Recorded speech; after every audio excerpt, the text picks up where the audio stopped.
अस्सलामु अलैकुम वरहमतुल्लाहि वबरकातुह। मैं हूँ मोहम्मद अब्दुल्ला।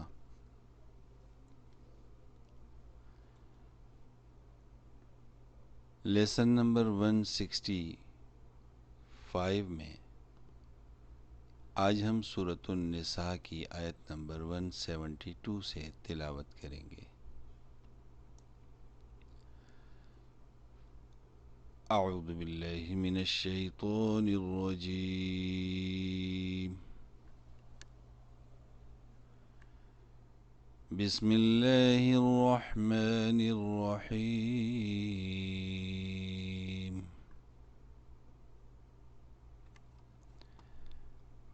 लन यस्तंकिफल मसीहु अन यकून अब्दन लिल्लाहि वलल मलाइकतुल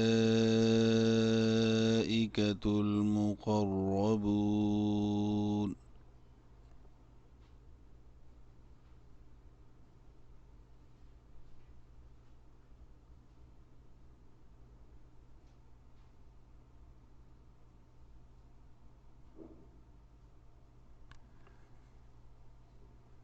वमन यस्तंकिफ अन इबादतिही वयस्तकबिर फसयहशुरुहुम इलैहि जमीआ।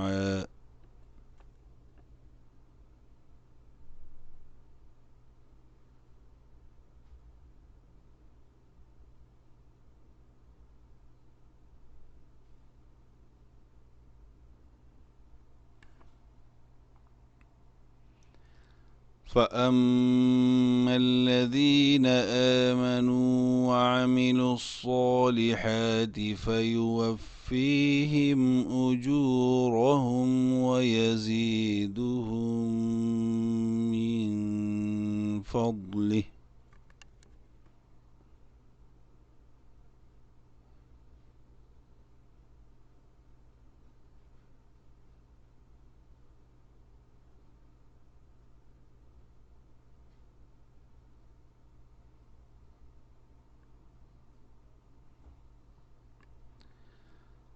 وأما الذين استنكفوا واستكبروا فيعذبهم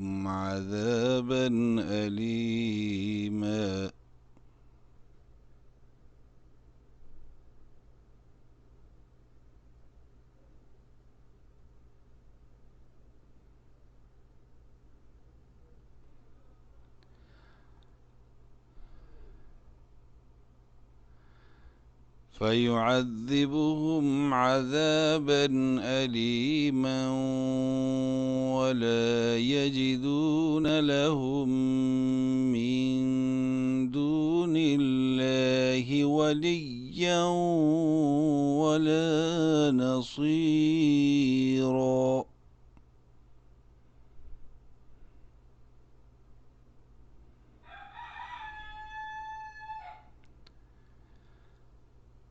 यहाँ पर मिलाकर पढ़ना बेहतर था, इसलिए मैंने फ़युअज़्ज़िबुहुम से कंटिन्यू किया। एक दफ़ा इसको फिर पढ़ लेते हैं। अऊज़ु बिल्लाहि मिनश शैतानिर रजीम। फ़युअज़्ज़िबुहुम अज़ाबन अलीमा वला यजिदून लहुम मिन दूनिल्लाहि वलिय्यन वला नसीरा।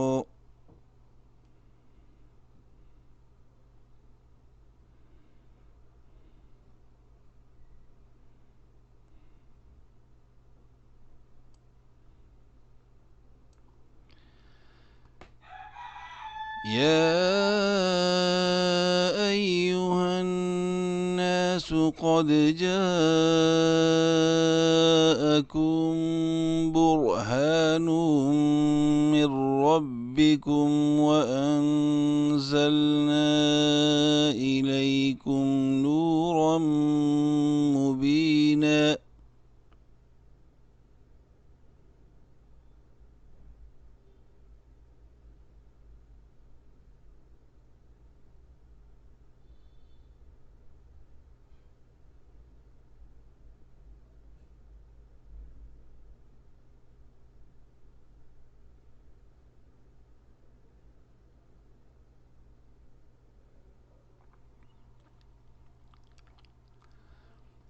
فأما الذين آمنوا بالله واعتصموا به فسيدخلهم في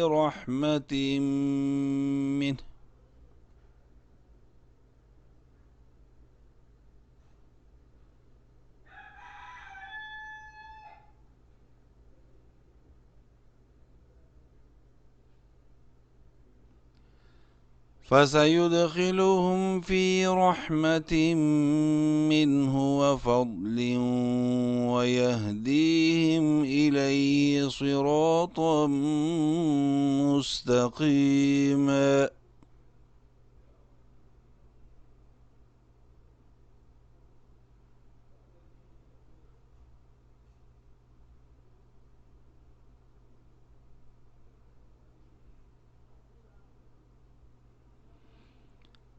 يستفتونك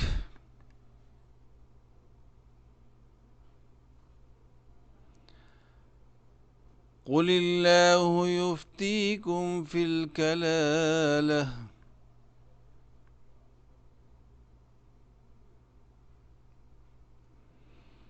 إن امرؤ هلك ليس له ولد وله أخت فلها نصف ما ترك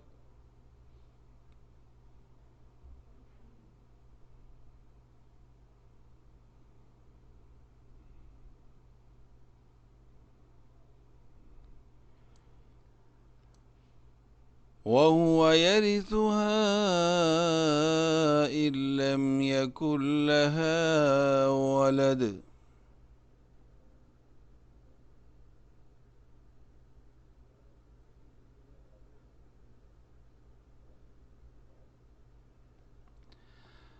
فإن كانتا اثنتين فلهما الثلثان مما ترك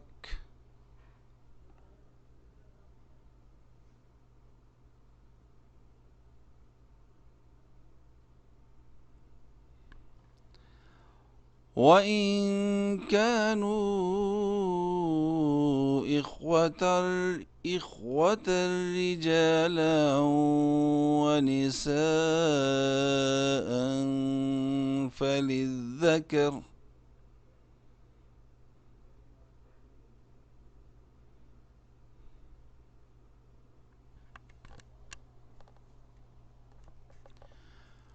وإن كانوا إخوة رجالا ونساء فللذكر مثل حظ الأنثيين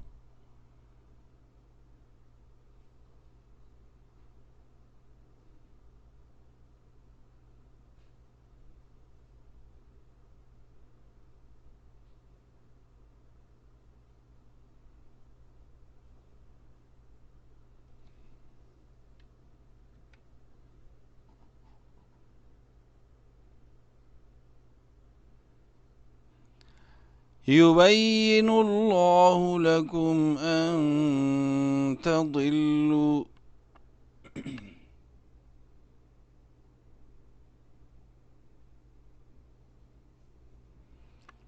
والله بكل شيء عليم.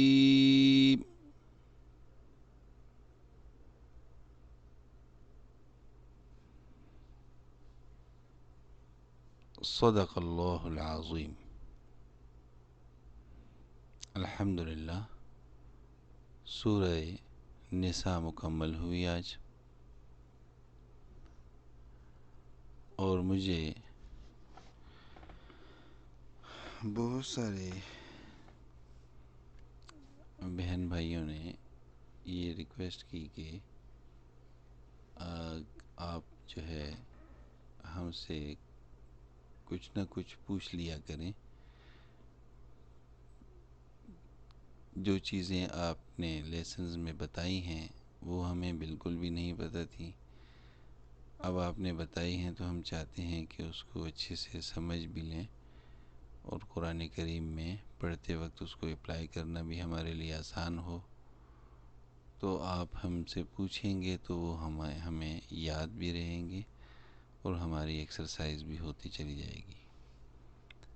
تو آج کا میرا کویسچن جو ہے وہ آپ سب سے، جتنے بھی سبسکرائبرز ہیں، جتنے بھی اسٹوڈنٹس بہن بھائی چھوٹے بڑے پڑھنے والے ہیں اور اس کلاس کو ریگولر سٹارٹ سے پڑھ رہے ہیں، ڈے فرسٹ سے پڑھ رہے ہیں، ان سب سے میرا یہ سوال ہے، پہلا سوال آج کا، الف اور حمزہ میں کیا فرق ہے؟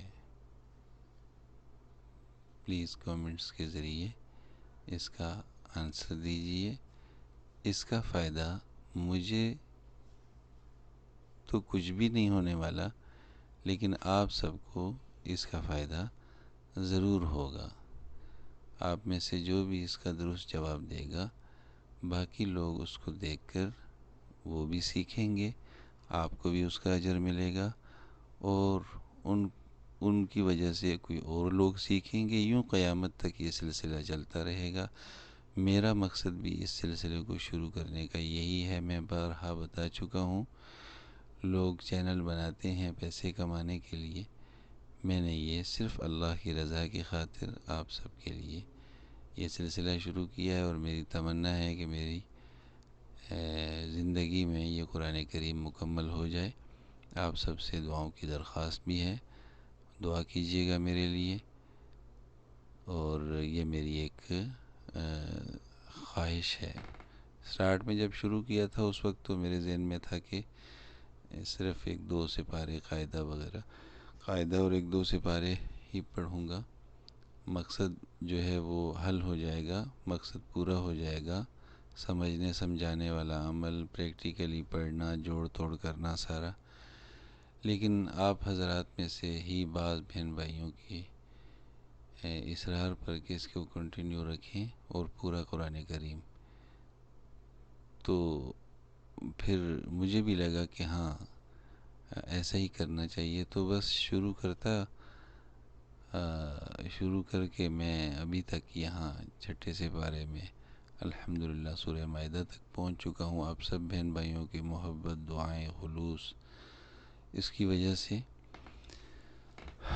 تو یقیناً انشاءاللہ آپ کی دعاؤں کی برکت سے ہی ایک دن آنے والا ہے کہ جب یہ سورۃ الناس میں پڑھ رہا ہوں گا اور آپ سب بھی، آپ کو بھی خوشی ہوگی۔ اس لیے میری درخواست ہے کہ کمنٹس کے ذریعے اپنے آپ اس کے ساتھ اٹیچ ہیں، پڑھ رہے ہیں شوق سے، اور آپ کو سیکھ مل رہی ہے، آپ کو فائدہ ہو رہا ہے، تو مجھے کمنٹس کے ذریعے بتاتے رہا کیجئے۔ میں بھی انسان ہوں، شاید خوشی ملتی ہوگی مجھے بھی، تو اس لیے، اور آپ کو میرا مقصد جو اصل ہے وہ یہی ہے کہ جب آپ جوابات دیں گے تو باقی بہن بھائیوں کو بھی اس سے سیکھ بھی ملے گی اور اس کی طرف رغبت بھی ہوگی، تجوید کی اہمیت کا بھی اندازہ ہوگا۔ اور جو ہے خوشی والی بات جہاں تک ہے وہ تو اللہ کی طرف سے ہے۔ اللہ تعالیٰ آپ سب کو، ہم سب کو، ہماری یہ جو ٹوٹی پھوٹی عبادات ہیں جو محض اللہ کی رضا کے لیے ہیں، جس میں کوئی کسی قسم کی غرض لالچ نہیں ہے، اللہ قبول فرمائے۔ نیکسٹ کلاس تک کے لیے اللہ حافظ۔ تجوید کے ساتھ قرآن کریم سیکھنے کے لیے ہمارے یوٹیوب چینل قرآن آن ڈیسک کو سبسکرائب کیجیے اور نیو لیسنز تک بر وقت رسائی کے لیے بیل آئیکن کو پریس کیجیے۔